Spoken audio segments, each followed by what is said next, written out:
Ito talaga guys yung tension na hindi ko aakalain, nakakampi ako dito kay Trilile. Sabi dito sa balita guys, kikita niyo yan. Trillanes, binira si Padilla sa West Philippine Sea. Mukhang mabubudol ata tayo dito ni Trillanes. Kaloka.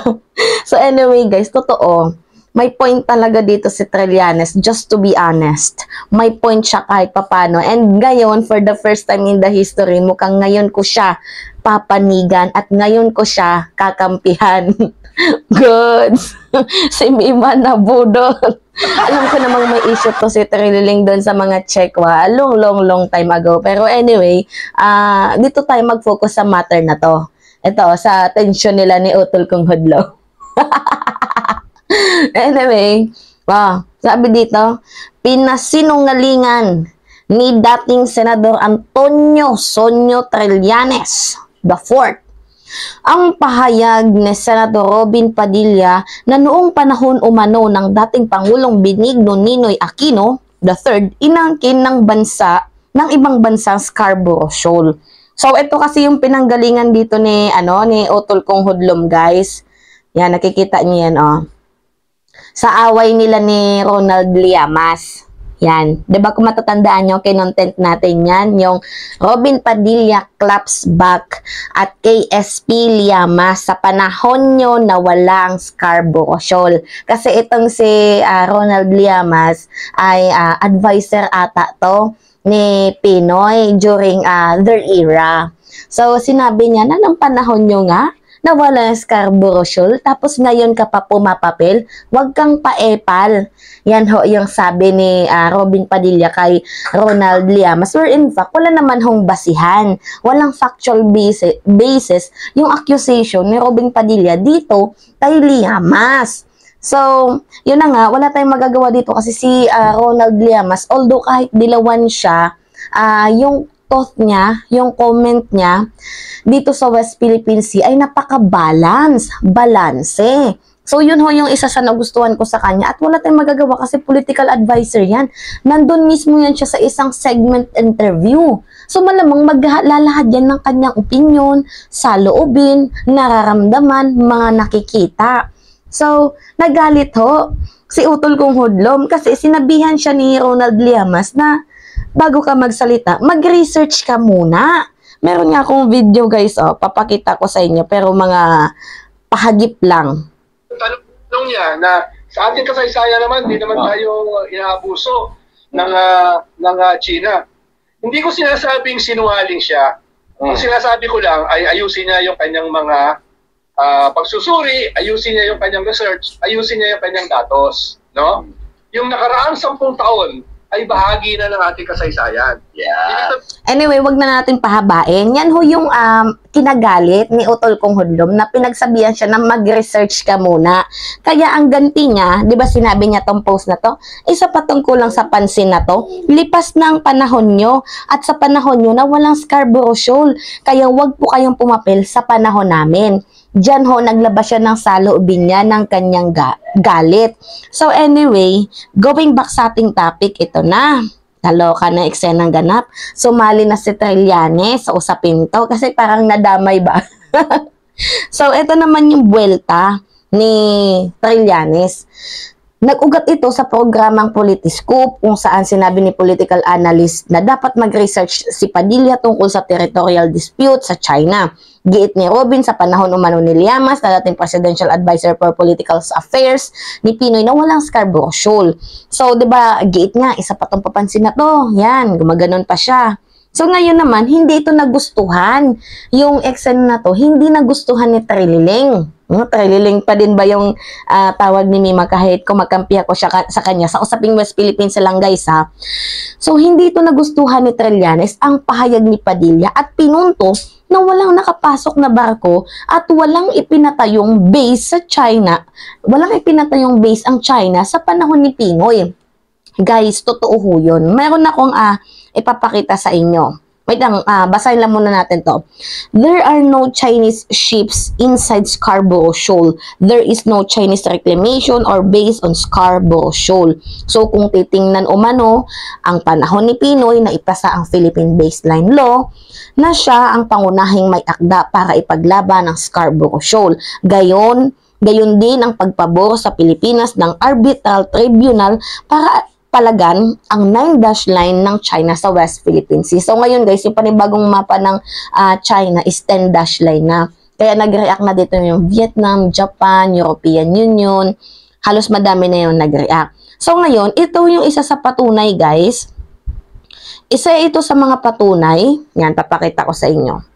Na talagang pinaglaban ni Pinoy during administrasyon ng Aquino III. Pinaglaban niyang Scarborough Shoal. Ito nga guys, yan meron hong nangyaring bantayan, meron hong nangyaring standoff. Philippine warship and standoff with China vessels. So, pinaglaban ho yan ni Pinoy. Kasi, meron nagsusurveillance ata doon, kung matatandaan ko. Meron nagsusurveillance doon sa isang area doon sa West Philippine Sea. Sabihin na natin Scarborough Shoal, correct me if I'm wrong na lang merong mga nagsisurveillance doon, tapos napagtanto na itong mga taong to ay mga Chekwa. So, ang ginawa ni Pinoy, kakasuhan niya yung mga Chekwa na to. Kaso lang ang nangyari, pinagtanggol ho ng Republic of China itong mga taong kakasuhan sana ni Pinoy. At the end of the day, hindi nakasuhan kasi nga pinagtanggol. So, pero, isa lang ibig kong sabihin dito, meron hong nangyaring bantayan ng barko during sa administrasyon ni Pinoy dun sa Scarborough Shoal at wala hong nakapasok na mga base itong mga Chekwa na to. Ngayon lang to nangyari sa panahon ni Digong, sa panahon ni Rodrigo Roa Duterte kasi mas sumipsip siya dito sa mga Chekwa na ang naging resulta ay pangit kasi naging totally aggressive na itong mga China na to sa bansang Pilipinas. Gets? So, may point si Trillanes, si utol kong hudlom, pointless nga lang. Diba?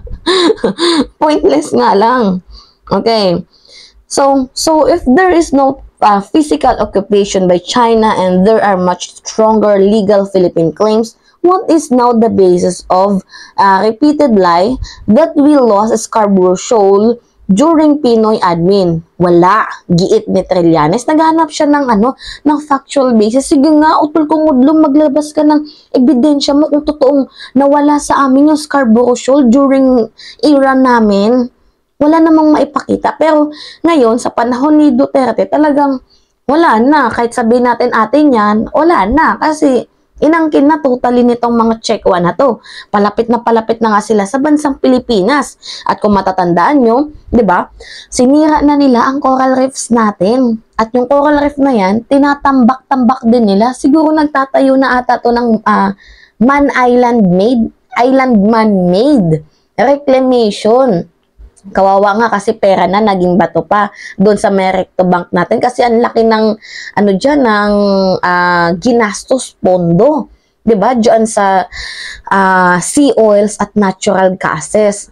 So sayang kung sa panahon sana ni Duterte, 'di ba, binigyan sanang pansin to, di sana ngayon hindi tayo nangangamote. Kaso wala hirap na ho ang Pilipinas sa pagbangon dyan sa West Philippine Sea na yan dahil nga super aggressive na nitong mga Chekwa na to. Recently nga, naglagay na sila ng floating barriers doon sa Baho de Masinloc, which is kawawa yung mga fisheries natin, durog na durog ang puso nila dahil sa eksena na yun. Kasi yun na lang nga yung kinabubuhay nila, gastos sila papunta doon para panggas, di ba? Tapos pagbalik, wala silang huling isda.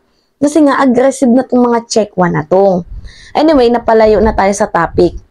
Sabi pa ni Trillanes, payo niya kay Padilla, dapat ay mag-research o magtanong muna ito bago magbigay ng pahayag. Truth.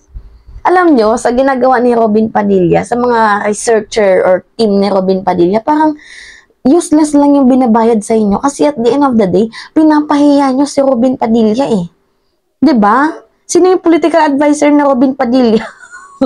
Sayang yung bayad sa'yo. So, finally, to Senator Robin Padilla, may unsolicited advice sa'yo, mag-research or magtanong sa iyong mga advisor o staff bago magsalita tungkol sa importanteng bagay. So, yun na nga, alam nyo din guys, in the recent talaga, and ano din, mga ilang taon na din nakalipas, meron talagang hidwaan na. 'Di ba? Meron na talaga silang hidwaan, si Robin Padilla at itong si Trillanes. At ngayon, muling nabuhay na naman yung kanilang hidwaan. Kaloka nga eh. So anyway, for the first time guys, dito ako sa side ni Trillanes. Kagaya nga ng sinasabi ko sa inyo, pag tama, pupurihin. Kapag mali, bubuldyakin. So lahat ng tama, pupurihin natin yan. Para sa aking opinion, kung tama, sige, pupurihin natin yan. Pero kung mali, no, wag. Masisira ang buhay mo. Di ba? Anyway, yun lamang ho guys. At it's me again, si Mima Alicia, yung nagbabalik ulit para sa ating panibagong video.